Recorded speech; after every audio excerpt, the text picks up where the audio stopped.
You are looking at Julian's pronunciation guide, where we look at how to pronounce better some of the most mispronounced words in the world, like this other curious word. But how do you say what you're looking for today?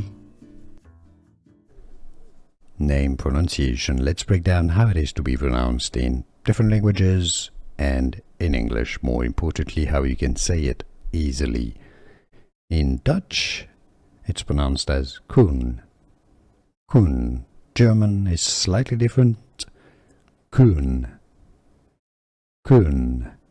Now in English, it's normally pronounced as Koen. You could essentially use the spelling K-O-O-N. Koen.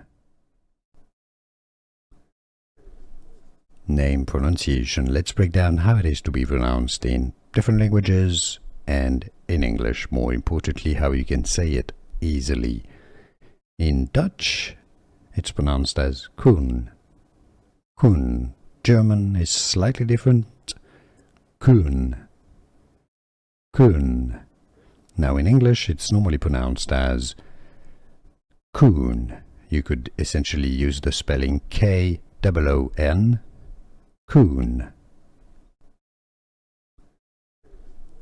Name pronunciation. Let's break down how it is to be pronounced in different languages and in English, more importantly, how you can say it easily. In Dutch, it's pronounced as Koen. Koen. German is slightly different. Koen. Koen. Now in English, it's normally pronounced as Koen. You could essentially use the spelling K-O-O-N. Koen. Here are more videos on how to pronounce more confusing words and names too many mispronounced. Like this video if you found it useful. I appreciate your support. I'll see you soon and thanks for watching.